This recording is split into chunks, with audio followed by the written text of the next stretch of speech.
nke mgbede n'oge ndị Igbo n'Oziza 96.1 FM Owerri. Igbo ndị ọma, ndewonu. Nke onye chiri ya zere. Geenụ ntị n'isiokwu ndị hiri odo nke anyị ji mere akụkọ n'ụbọchị taa bụ Tọzdee, abalị 24 ọnwa Maachị 2022. Abụ m Chinedum Nwanegwu. Agwala ndị na-anya ụgbọala gburugburu ala Naịjirịa ka ha kwụsị ịdị na-agba oke speed nke karịrị 100 kilometers, ọ kachasị na gburugburu ụzọ anyị nwere n'ala Naịjirịa. Agbagbuola ọchịagha ndị otu nchekwa Ebube Agụ steeti Ebonyi nke a kpọtụrụ echi gara aga. Ndị nzukọ sineti ala anyị akwadola mmadụ 7 maka Monetary Policy Committee bụ nke ihe mere maka ụlọ ọrụ ọba ego ala Naịjirịa, ya bụ Central Bank of Nigeria. Onye isi ala mba Ukraine Zelensky akpọkuola ndị ndu mba ụwa niile ka ha nye aka n'ọgụ nke a na-alụ iji kwụsị mkpamkpa Russia na-akpa na Ukraine. Ndị otu egwuregwu ala Super Eagles awụchana na mba Ghana maka mamaka ntozu oke maka iko mba ụwa. Sonye anyị na www.osisaradio.com. Nwa mmụọ emegbula nwa mmadụ emegbula nwa mmụọ. Tọzie ntị n'ala ka m gụpụtara gị akụkọ ndị a na ndị ọzọ n'uju ya.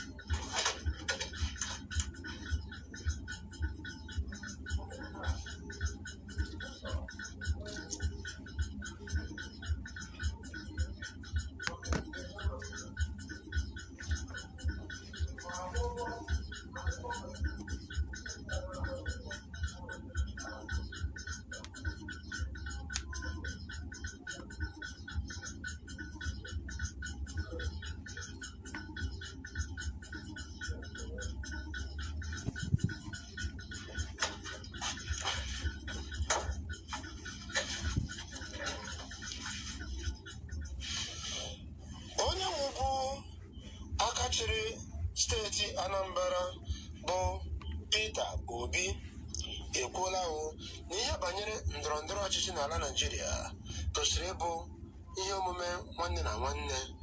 Edera m ma dịghara gị, ọ bụghị ihe tigbuo zọgbuo, dịka ọ tụrụ ndị mmadụ anya na ya bụ Peter Obi wụchara n'ogige ebe Atiku Abubakar nọ nnọọ kwupụta mmasị ya ịzọ ọkwa onyeisi ala Naịjirịa nke a kpọtụrụ echi gara aga bụ Wenezdee.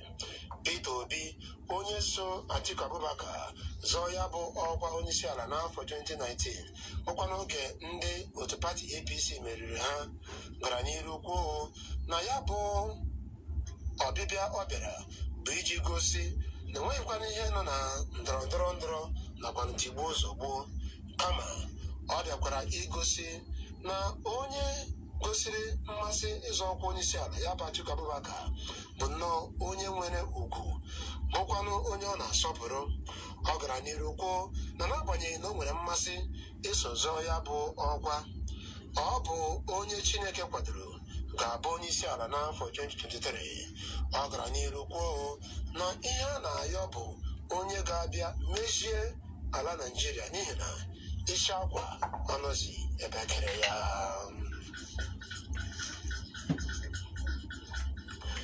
Minista na-ahụ banyere ọrụ nakwa mwulite ụlọ n'ala Naịjirịa bụ ọkammụta Raji Fashola agwala ndị na-anya ụgbọala gburugburu ala Naịjirịa ka ha belata oke wuruwuruwuru speed ha na-agba, ọkachasị ịgbafe kilomita karịrị 100. O kwuru nke a n'ihi na nso nso a ka a nọ na-agbapesị ụzọ ọhụrụ bụ ndị arụ gburugburu ala Naịjirịa.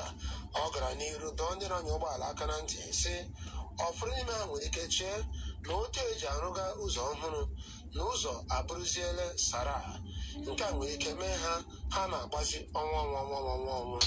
Ọ gara n'iru dọọ ndị iro otu aka na ntị ma gwa ha na ndụ adịghịkwa abụọ, na onye nwụrụnụ anwụchana.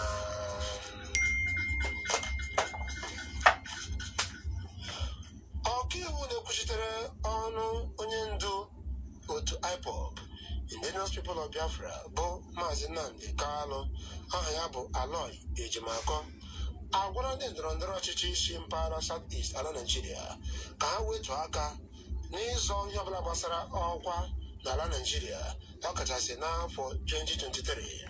Ejimakor, onye dere nke a n'ọdọ nzirịta ozi Twitter ya, gara n'iru gwa ndị Sokoto bụ ndị ọnụ na-eru n'okwu nakwa ndị ndu ndị na-enwe mmasị na amụma iso ụzọ ọkwa ọchịchị n'afọ 2023.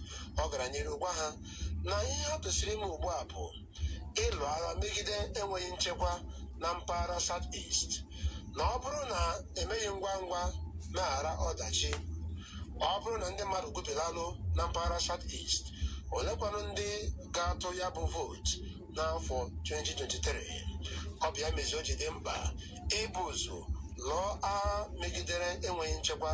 Mgbe ahụzi obi ga-eru ndị mmadụ ala iso tụọ vootu n'afọ 2023.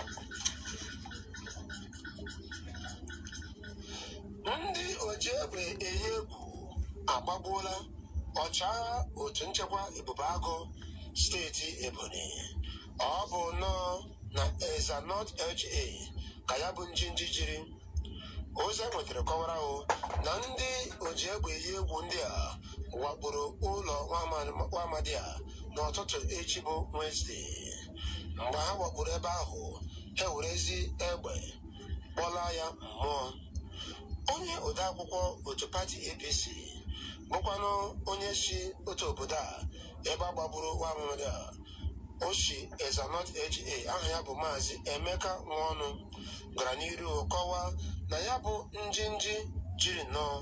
Ọ kwuru na ndị oji egbe eyi egwu wakporo malitezie ịgba egbe aghara aghara nke ha nwa n'onwe ha bịara na-anụ ya bụ ụda egbe. Ozi ọzọ bịaranụ bụ nke enwetara n'aka onye uwe ojii n'ahụ gbasara mmekọrịta ụmụ mmadụ na ya bụ steeti Ebonyi, aha ya bụ Lovet Order, kọwara na ha enwetara ya bụ akụkọ na enwere njinji jiri na Eza North LGA, mana ha amachaghị dịka ya bụ akụkọ si wee mee. Ọbịa meziri o ji kwuo na n'oge na-adịghị anya na ha ga-agba n'anwụ otu ya bụ akụkọ si wee mee. Akụkọ azụmahịa. Ndị nzukọ sineti ala anyị akwadola mmadụ 7 bụ ndị akpọrọ Monetary Policy Committee maka ụlọ ọrụ ọba ego Central Bank of Nigeria. Ọ bụ onye isi oche Senate Committee n'ihe banyere banking, insurance nakwa other financial institutions, aha ya bụ Senator Oba Sani, gosiri ya bụ aha ndị a ma gbaa ya n'anwụ dịka anyị chetara na abalị 23 n'ime ọnwa February afọ a bụ 2022. Onye isi ala degarala ndị nzukọ sineti akwụkwọ ma gwa ha mkpa ọ dị iwepụta ya bụ kọmitii ga-enye aka kwalite ọnọdụ mkpata na mkpafu, tinyekwala iwulite ọnọdụ akụnụba ala Nigeria. Ọ bụzi ka ya bụ akụkọ si wee gaa ka Senetọ Oba Sani gbara aha ndị a n'anwụ. Aha ha bụ Ọkammụta Mohammed Adaya, Ọkammụta M.O. Omamebe, nakwanụ Ọkammụta Michael Obadan, Ọkammụta Festus Adiola Adenikoji, Ọkammụta Aliyu Sanusi Rafindadi, Ọkammụta Robert Asogba na Alhaji Aliyu Ahmed. Ndị a ka a na-atụ anya na ha ga-azụta ihe ha tụrụ ha n'ahịa, ọkachasị n'ihe gbasara mwulite ọnọdụ ego nakwa n'ihe ndị ọzọ ya na ya so. N'akụkọ mba ofesi, onye ndu bụkwara onye isi ala mba Ukraine Volodymyr Zelensky egosila ndị mba ụwa ọnọdụ mba Ukraine, ọkachasị kemgbe otu ọnwa ndị Russia wakporo ogbe ahụ. Dịka ọ nọ na-agwa ndị ndu otu NATO okwu n'abalị echi bụ Wenezdee, ọ gara n'iru kọwaa ọnọdụ Ukraine. Egosikwara otu ya bụ mba si gbaa chakoo n'ihi na ọtụtụ ka egburu, ọtụtụ ụlọ ka akụdara, ọtụtụ ụlọ ka emere ya dazie parịparị. akụkọ ọzọ kọrọ na ọtụtụ ụmụ mmadụ agwụbilalụ na mba Ukraine tinyekwara ndị nke nwụganụ na mba Rọshia. Ọ gaziri n'iru yọọ ndị ndu mba NATO sịka biko ha jisie ike zitere ha enyemaka site n'ibutere ha ụgbọelu eji alụ agha, ogbunigwe dị iche iche, ụgbọala tanka eji alụ agha na tinyekwara armored vehicles na ihe ndị a ga-enye aka ka ha nwee ike chekwa ogbu ha n'ihi na mba Rọshia na-abata na Ukraine n'ike n'ike. Akụkọ kọrọ na njinji a kacha eji na ebe a na-akpọ Mariupol nke dịkwa na mba Ukraine bụ ebe a na-egbu ọtụtụ ndị Ukraine. Ka ọ dị ugbu a, ihe karịrị ndị Ukraine nde 10 eriele mbọmbọ ọsọ gbafucha na mba Ukraine n'ihi na ọsọ ndụ agwụ ike. Ịbịakwanụ n'ogbe ebe a na-akpọ Mariupol, ihe karịrị 100,000 ụmụ mmadụ nọzi ebe ahụ na-anwụ n'agụrụ, enweghị mmiri nakwa nhụju anya.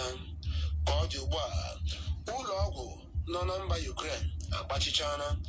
Otu ụlọ ọgwụ ka na-arụ ọrụ bụ nke a chọpụtara na ha buruziri ndị niile na-arịa ọrịa banyezie n'ime ala bụ ebe a nọ na-eletezi ndị ọrịa. Akụkọ kọrọ na ndị ọrịa nọ na ya bụ ime ala karịrị 700. Ọ bụzi ohere a ka onye isi ala mba Ukraine ji ayọ ndị ndu niile nọ n'otu NATO ka ha gbatara ha ọsọ enyemaka n'ihi na agwọ nọ n'akịrịka.